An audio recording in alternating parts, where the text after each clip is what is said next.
Hey, you know, you didn't bring up in the news I was wondering how you felt about these guys. Maybe you did bring it up. The guys who were throwing the snowballs. I was going to bring it up today because there's been another arrest. Yes. I was out of the country, and I only saw brief news clips. You know, I was watching what's going on, what went on at Giant Stadium that day, so I don't really know the whole story. I was watching the Giant game. Yeah. And I just got bored because it's the Giants and it doesn't matter anyway, you know, and I turned it off, and I missed the best game of the year. You didn't see the snowball throwing incident? No. In fact, I don't know Why do I leave you at home for? I was watching the game, too. That's what kills me. Because it probably wasn't as intense as they say. So a lot of guys started throwing snowballs, which, don't quote me on this, but looked like a lot of fun. Well, wait a minute, though. But, you know, like the people down on the ground being pelted didn't look like it was a lot of fun. Hey, you know, it's football. They Wear your didn't helmet. get to throw it back. No, so it was terrible. One of the fans took an ice ball and threw it at some guy's head, and the guy passed out. Yeah. Was the equipment manager for the other team. You know what would be, you know, I wish we could get because then you hear the announcers, oh, this is a disgrace. This is terrible. Yeah, we got to get that. If anybody has that, can you send that to us? Because they were like, this is horrible. This is a blight on all fans. And no. Oh, this is so unsportsmanlike. How else are the Giants going to win? They're going to call the game. Well, I said, you know, obviously the Giants are such a poor football team. Now the fans have to help. Well, what's funny about it is, too, that the Giants, in typical Giant fashion, now you'll know why I didn't watch the game. Mm-hmm. Giants were winning the whole time and, of course, ended up losing the game anyway. Yeah, of course. And that's what they've done all year. Yeah, so it's just like, who wants to look at that? You know, I could sit home and be a loser. I don't have to watch them be losers. So, you know, it was real weird because, to me, the funny part of this whole story, again, is lawyers. Because they got a picture of a guy throwing ice balls, and he became the poster boy for this whole incident. Right, yes. But it's great. So this guy is on TV throwing the ice balls. It's the only evidence they got that here's a guy. They finally got a guy. Yeah, they got one guy they can sort of identify. They got him red-handed. They got him with the snowball in his hand. Yes. So, anyway. About to pitch it. This is great. So, of course, they say, if anybody knows who this guy is, please turn him in.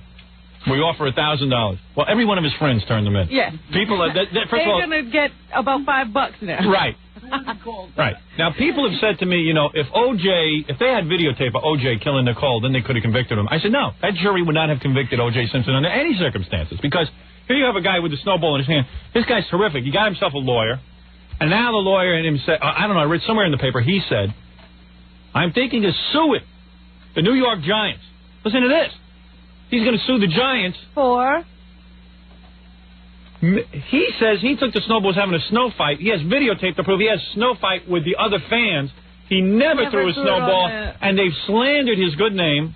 And he's going to sue them. I said, this is the greatest country in the world. Wait a minute. I got a story for you. You know, I'm glad you bring up. He'll end up being the owner of the Giants. Yes, but I was listening to some news reports this morning, and I can't wait to find out what happens.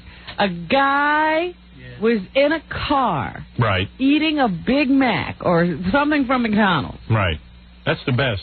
And I don't know exactly what happened, but somehow or other, either he was in an accident, he was eating while he was driving, right, got into an accident, and when he got into the accident, he, like, inhaled the Big Mac. The Big Mac, and now it's lodged in his throat, and he can't breathe. And luckily, you know, like some firefighters and a couple of other people, police officers, somebody come over, and they realize the guy's in trouble, and they help him dislodge this McDonald's hamburger from his throat. And will he sue McDonald's? I don't know, because this is just the first part of the story. They did save the guy's life. Why doesn't he sue McDonald's? Yeah, because shouldn't there be something written on the outside of the burger? If this should not be eaten while you're driving because this could happen? Absolutely. It's McDonald's fault. We have a society of... it's so great with this Giants thing, because I'm sure that the first day... You know, if that was my picture and they had a picture of me throwing the snowball, I'd go, oh, my God, I'm ruined. I'm ruined. I'm going to be in jail. I'm going to have to pay a fine. My neighbors will say, what is the penalty for throwing the snowballs at a football game? Some guys are smart. He goes, wait a second. This is my opportunity to own the Giants. Gets in the paper. I am suing the Giants for slandering my bad name, my good name, whatever name I got. I don't even have a name. Well, obviously they've got 200 witnesses. How can he say that he didn't do it? Well, he was throwing at the other fans, not the players, and he will own the Giants. Well, they're continuing to make arrests in the case. A New York City police officer is the latest to be charged. He should sue. Officer Brian Larkin, 26 years old, of the 52nd Precinct in the Bronx, has been stripped of his badge and his gun. And his gun? Yes. What about Snow? He's the guy still armed with snowballs. The Daily News says that Larkin, who lives in Rockland County, is charged with assault and has been placed on modified assignment since a day after the game. He could face a disciplinary charge and a job probe. The guy's probably sitting home going, oh, my God, I got caught up in the moment. I was throwing snowballs, and, you know, oh, my God, what did I do? John Van Houten and Frank Perna, both of Belvedere, New Jersey, have been seen on television hurling snowballs. Oh, yeah, the difference. In rapid-fire succession. How'd you like to know for $1,000 all your friends will sell you out? How great is that? Well, you shouldn't have been doing it. The icy snowballs injured 15 people, including the Chargers equipment manager, who was knocked out. They should be forced, as a punishment, to build a giant snowman. Oh, it's funny you should say that, because that can be dangerous, too. Building a snowman? Yes. Wait a minute, where's that story? You're bringing him up so fast and furiously, I can't keep my hands on the copy. I'm thinking of moving to Bosnia. Everything is so unsafe. Look at this. In Zurich, Switzerland, yes, a toddler suffocated after her father accidentally buried her in a snowman he was building for other children. Oh, man. You mean like it collapsed on top of the kid? It sounds like he forgot where she was and just started building it on top. On top of the kid? Yes. How do you do that? I don't know. That sounds kind of weird. The 2.5-year-old girl, identified as Priscilla, died on New Year's Eve. We can only assume that she fell asleep on the ground. And her husband didn't see her when he was rolling together the snowball. So he rolled her into the snowball? Yeah, well, he was like, you know, rolling a snowball together, and he had landed right on top of her, and he just continued to build from there. Yeah, I was once driving, and I hit a guy. Yes. And I thought that I was on my car phone, and I didn't realize it, so... But I got home and his fingers were in the grill. Oh, dear. Police are investigating. Yeah, investigating? Come on. They really don't suspect foul play. Really? Police. They have no reason to doubt the father's story that he just forgot where his kid was. Rolled the kid into a snowball. Well, I don't think he rolled her into it. It was on top of her. No. Wait a second. The kid's laying there on the ground, and you know when you roll, you're rolling a thing. Right, you're building up and you start to roll it. He kept rolling with the ball. No, he put the ball on top of her. He was rolling it, and then after it got to a certain size, he said, "Oh, this is a nice place for it," and it just happened to be on top of her. And he couldn't see her. She was sleeping on the ground, 2.5. How big is a 2.5? No, please, plenty big. 2.5. My kid's 2.5. You can't miss it. So just stay away from the snow. It's dangerous. No foul play. Come on. Gary, go make a snowman out of Scott the engineer. Hey, wait a second. No, wait. So don't say that snow is just nothing. It's nothing to laugh at. Snow can be very dangerous. It is not nothing. It is nothing to laugh at. Let's take a break, Rob. We'll do some more news when we get back. You're listening to The Howard Stern Show. 97.1 The Eagle. It's The Howard Stern Show. Here's Howard.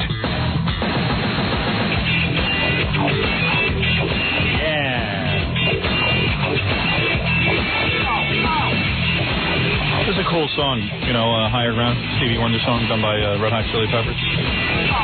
But I really can't get into the Red Hot Chili Peppers. I like them. I don't know why you don't like them. I know they're like really famous and people dig them. I don't know. I just can't get into them. I can't get into them. I think they're really cool. You do, huh? Mm-hmm.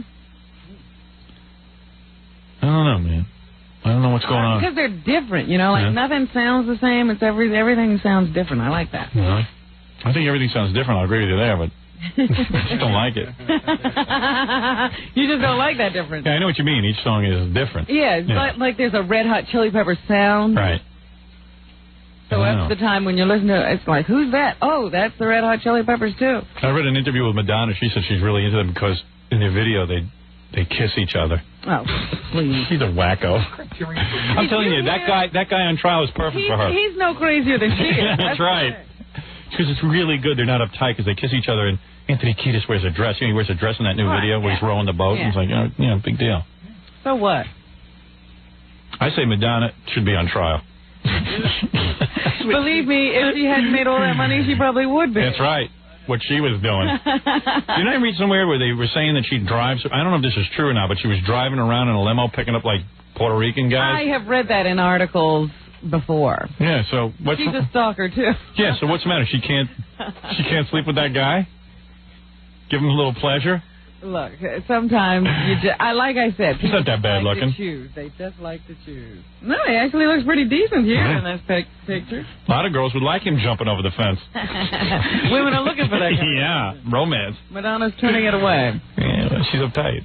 Did you hear that, speaking of this whole thing as to whether she is as crazy as the guy who's stalking her, they said she showed up in court yesterday wearing a rather conservative black suit. Her hair was pulled back in a bun, and she had a British accent. She had a British accent? Yes. How do they know it's her? How do they know it wasn't an impersonator? That's right. They probably got a Madonna impersonator because she didn't want to come to court. I heard she's starting to talk like real regal. Yeah, well, we had a clip of her a couple of weeks ago from some awards show where I said, where the hell did she come from? Elocution lesson. So now she's become Kathleen Turner. She's changing her sound. I would love to thank all of the peoples of this earth. A lot of these girls get famous, like Barbra Streisand's got a whole way of talking now. Right, yeah. She's very affected. Yeah. She used to talk like this from, I'm from the Bronx or whatever the hell she's from, Brooklyn. Now she's very cultured. Hello, your lordship. That happens to a lot of people. Yes, that's the scoundrel who's the stalker. They get a lot of money and they start doing one word at a time. Like, it's like, hello. Yes, talk very slow. Peoples. You want to be Princess Diana. I'm telling you, she's as nutty as that guy on the stand. I should test her. They should throw her in jail. So anyway, she did testify in the court yesterday. I like the guy's lawyer. Did you see that guy's lawyer on TV? I have a couple of clips from him. Yeah, he has some interesting things to say about why Madonna had to take the stand. Yeah, but there was one quote. This guy says, you got to hear this. So this girl's being stalked and everything. It's really not funny, except to us. But, she's being stalked and everything, and the guy's lawyer says something like, oh, if she's so scared. Well, I got that. Oh, you got that? Yeah, oh, good. All right. His name is, he's only a public defender. John Myers. He's a pretty irritating guy, though. Well, what if he has a daughter one day and she gets stalked? They never think that way. Yeah, right. He's like, hey, what's the big deal, Yeah, let's see her shake. This is very important that Madonna take the stand. In any client, not just my client, any client, it's a benefit to be able to have the alleged victim face the defendant. How so? Well, because an issue in the case is she in a reasonable amount of fear for her own safety and the safety of others? That's an issue in the case, so why not have them face to face? If she's so trembling in her boots, then let's have her there in court. let's see her tremble. Oh, man. Over to me. The point is, if she's trembling in her boots, she shouldn't be there. Right, yeah, why traumatize her? She's already been through enough. Why traumatize her some more? But we have a wacky system in this country where once you are accused of a crime, you have more rights than the person the crime was committed against. That's why when most women are raped, they just go, I'm not even going to bother bringing the guy to court. Just not going to bother. This is a typical example. Yeah. If she's shaking in her boots, let's see it. Yeah. I'd like to see her shaking her boots. Let's get that on TV immediately. Yeah. Let's see her pants. The guy jumped over the fence and said he was going to slit her throat. Isn't that good enough for you? I mean, that's pretty scary if you ask me. Yeah. She should marry that guy. And was Madonna's testimony really all that necessary when most of the time she can only testify about secondhand accounts of what happened? Like a bodyguard told her the guy was threatening her. She happened to see the guy when she was jogging. He didn't recognize her at that point. But then a bodyguard's telling her, oh, he said he wants to slit your throat from ear to ear if you don't marry him. Yeah, I know. So does she really need to take the stand? It was the judge. She doesn't have direct testimony. It was the judge. He wanted to meet a star. These guys are bored out of their mind. Yeah, and then she's got to say, yes, I have nightmares about him. Yeah. That's absolutely ridiculous. Let me see what else the defender said. Oh, go ahead.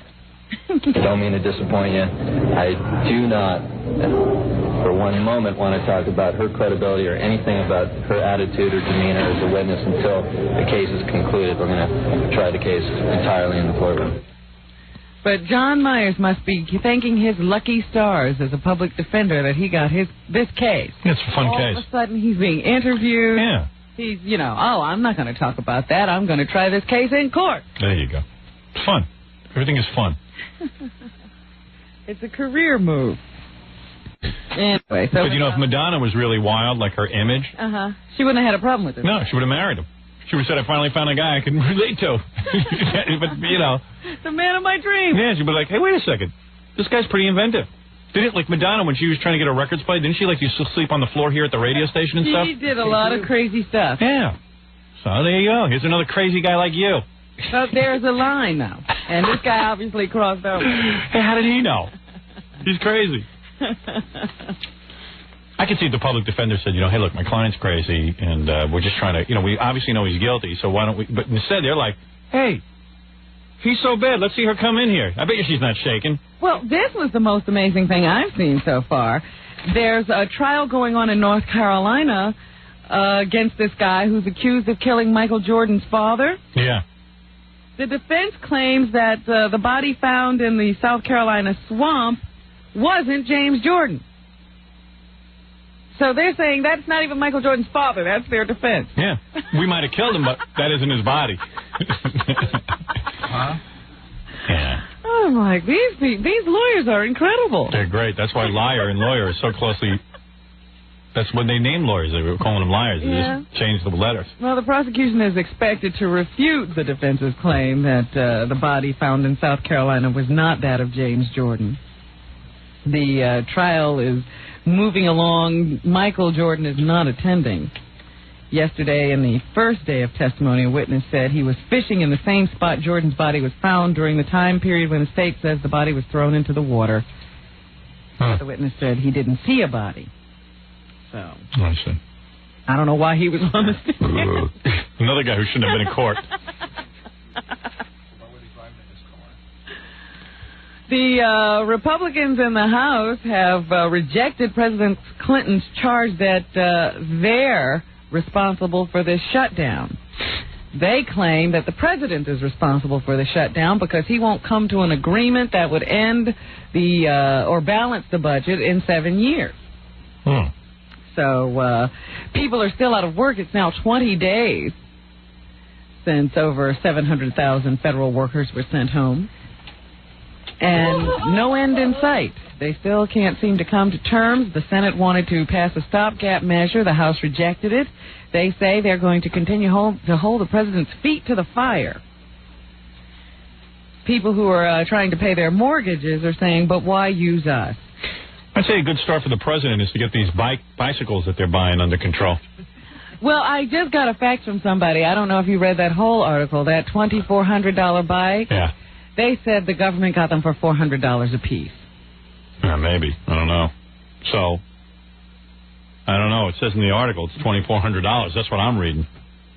I'm just telling you what I saw. Somebody faxed it. I don't know. I don't know if that's accurate. And you know what? If it is accurate, we're going to ignore it. There has been no comment yet from U.S. aviation authorities, but officials in Colombia are saying that the American Airlines pilot in that Flight 965, which crashed in Colombia, they have found alcohol in the body. What a way to go! Go, Michelle. However, American officials are saying they're going to recheck those results because sometimes just decomposition can have, traces of alcohol show up. It doesn't necessarily mean that the pilot was drinking. Right. Colombians have already tried to blame the crash on pilot error. However, there are some reports that there's a possibility they were getting erroneous information from Colombian air traffic controllers. So. And, and the pilot might have just had one shot, just to calm him down before the flight. It's a rough flight. Sounded like he was drunk. Were there any little bottles in the cockpit? Little tiny bottles?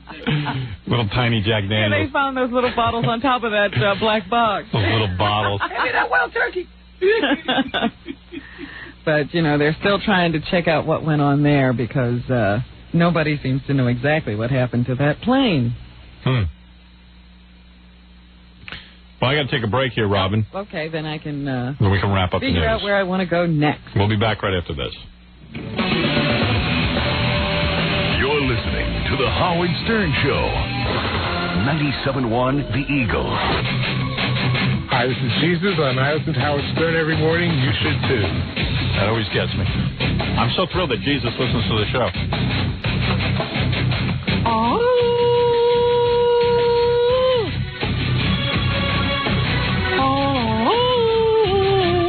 Sounds like death.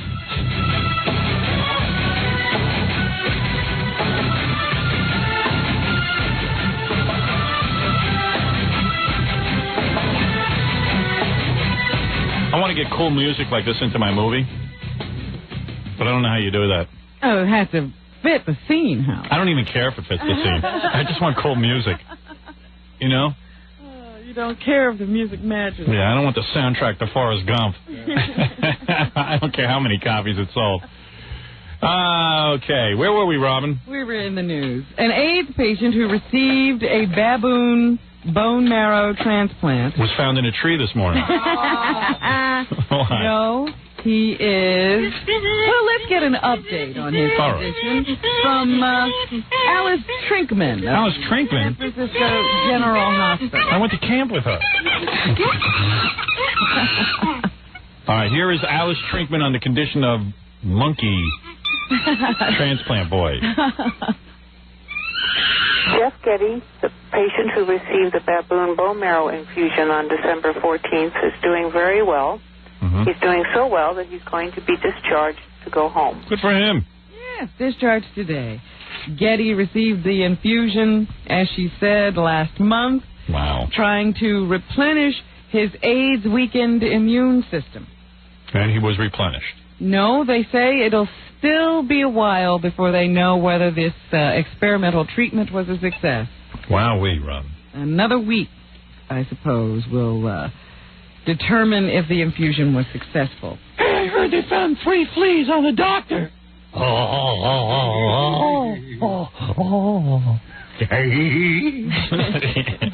The Humane Society has criticized the procedure. Because really, what is that guy, a monkey or a man? What are you, a man or a monkey? Well, we don't know what the outcome could be. He's got a 40 banana a day habit. He's got a human on his back. Did you hear about... Let me tell you something. If a monkey can save my life, I say kill 80 of them. You are so cruel. Oh, please. The animal population. Oh, please. Please. Didn't I make 3 announcements for Jackie's cat? Where is that cat? Would someone find it? I'm tired of hearing Jackie in the commercial. You should see some of the faxes that are coming in about Jackie's cat. Every time you make the announcement, I get some wacky fax. Well, you should see the phone calls Gary's been getting. People have no compassion for Jackie whatsoever or his cat.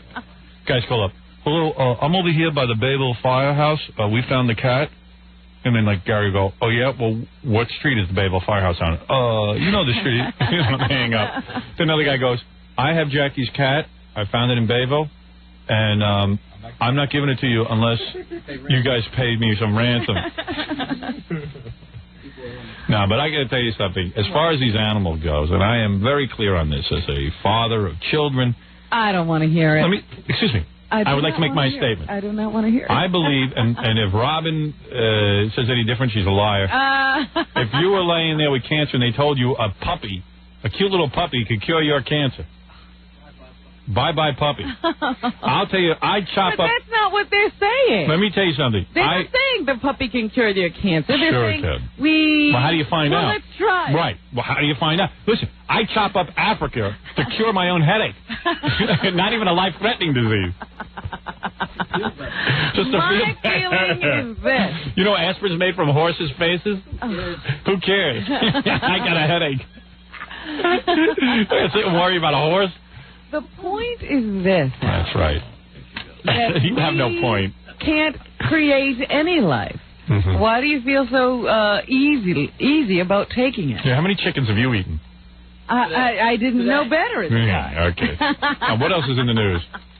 Imagine that. People sitting and arguing. The Humane Society. As soon as someone in the Humane Society's family gets canceled, they go, chop up the monkeys. I understand that, like you see these poor chimpanzees that they use in these medical experiments, and they say it's really not necessary, and they keep them all caged up.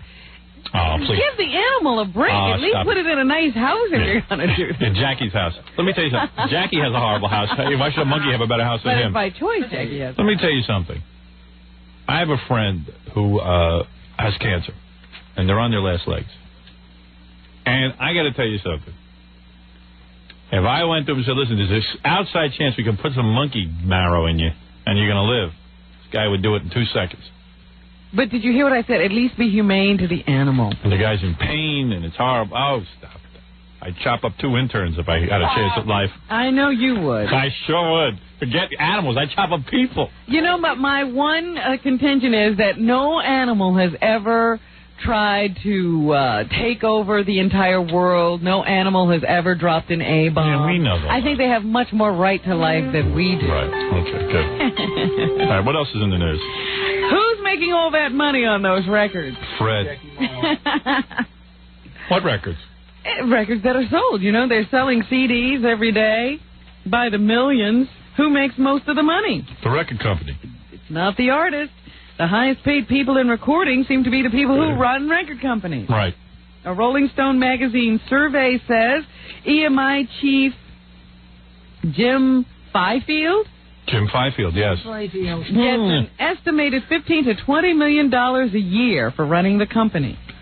Yeah, but he wrote Tie a Yellow Ribbon Around the Old Oak Tree. No, he did not. Clive Davis, the man behind Whitney Houston and Kenny G, is said to be worth about $12 million a year. No, he's worth it.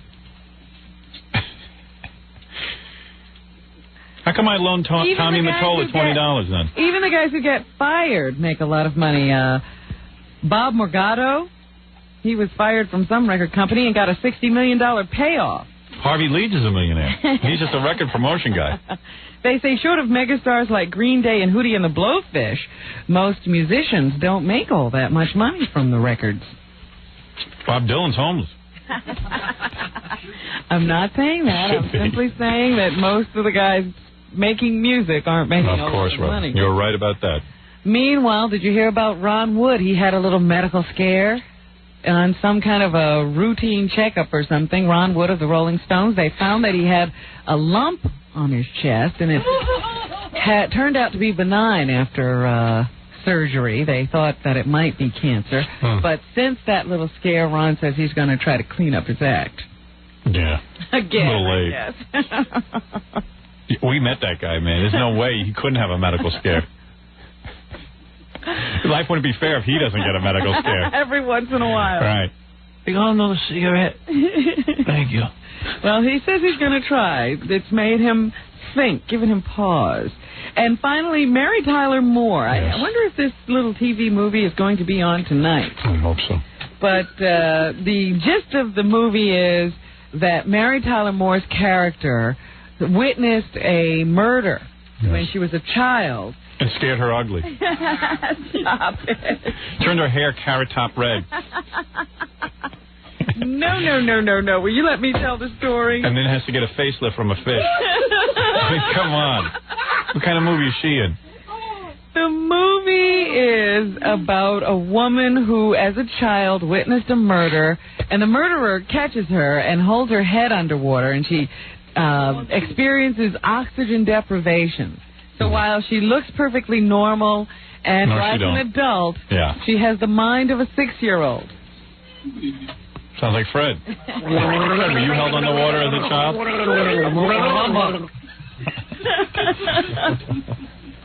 And then what happens? And then she grows up, and I guess this is the movie about this woman and how she manages with this terrible, debilitating condition. And do her eyes spread apart in the movie, like so far in the side of her head? Well, I suppose they would have to, since she's being played by Mary Tyler Moore. Right. They're going to blame that on being drowned. So here's a clip from the movie. Oh, good. Hey, stupid, get out of the water. Hi, I'm a flounder. She actually looks like a fish from being underwater. Get killed. Get killed. Nancy, I have so many friends. She's playing a retard. Hey, so many friends. Touch my scales. Pull my eyes back. It's just his friends for her roses. Everybody, this is Freddie. It was weird, but I liked it. Oh, dear. I remember when she was cute. She was hot. Oh, goodness. It's another one of those Nell type things, Yeah. I guess. She's, deep down, she's got it more together than people who think better than she does. She's got the mind of a 6-year-old, but she's smarter than everyone. Like Forrest Gump. And yeah, I got those Nell clips. I'll play them tomorrow on the show. Oh, okay. You got to hear this. Mary Tyler Moore now playing Forrest Gump. The retard who knows more than people with regular IQ. I have so many friends. Of course, Miss Jessie's friends for her roses. Everybody, this is Freddie. It was weird, but I liked it.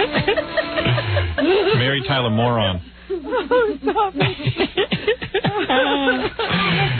One more movie about like retarded people who know more than regular thinking people, and I'm just gonna puke. Hey, look at this. How come the roses don't answer when I talk to them? The roses don't talk to you, you moron, because flowers don't talk. Hello, Mr. Mandela. Why, hello there.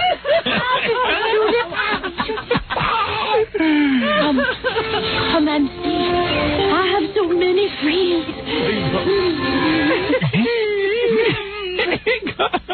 Down the fire hydrant. Meet my uncle, the tree stump.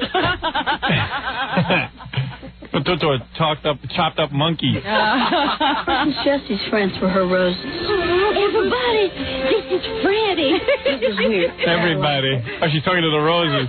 Look, everybody, this is Freddie, my friend. Hey, you don't get along with my roses. Moron. I don't like you. There must be, I mean, if I was in that movie, I'd be like, hey, stupid. I know you would drown and stuff, but Jesus Christ, don't you know a flower isn't real? It's not a person. I'm fixing dinner for my cactus. They say she has the level, the thinking matter of a 6-year-old. A 6-year-old knows a flower doesn't talk. Yeah. This here is my pet spoon. Yeah, I have so many friends with my spoon. Mr. Fork, but I don't like Mr. Knife. He's a bad person. We must all look for this movie. Yeah, I gotta get that on tape.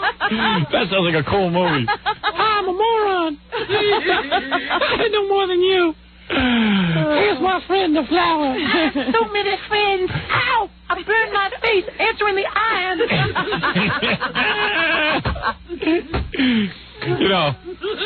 This will fit in nicely with my Nell rap. Yeah, I have to go now. I have to go debate my shoe. Capital punishment is wrong.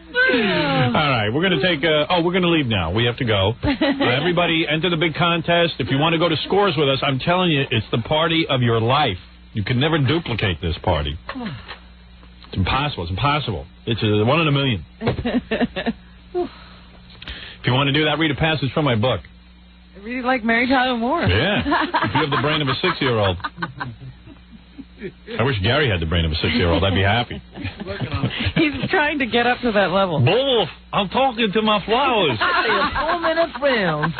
The rose outsmarted me. Boy, does that sound like a dumb movie? Everybody, this is Freddie. I think a 6-year-old produced that. I like the music, too. Yes. I'm supposed to feel bad. Because the whole time you're going, guide you. She would have been normal if the person didn't drown her. What's the point? Yes. Jackie, Penthouse Joke Page Martling. Robin. What are you doing over there? Get his filthy 2-hour video, The Very Wild Stuff the Joke Man. Only $15 plus $4 shipping and handling. Even a 6-year-old would understand this record. Same stupid special. Buy 2, get 1 free. Call 1-800-323-KING. Yeah, I have so many friends. To order his CD, Sergeant Pecker. Oh, boy. And get your Oakland's internet address, call 516-922-WINE. Guy's 50 years old. Remember, 516-922-WINE is not a pay service. Okay, hold on. Come and see. I have so many friends. Of course, Miss Jessie's friends were her roses. Everybody, this is Freddie. It was weird, but I liked it. This Saturday, it's King Norris is sure to come at the Saint in Westbury Park, New Jersey. Fred's band that's been evidently... Hey, everybody, this is Freddie. You should have had a few of your friends read that script before you did it.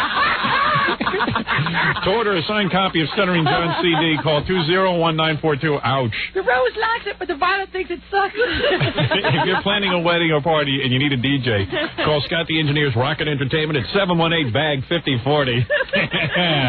And we'll see you tomorrow. The future of rock.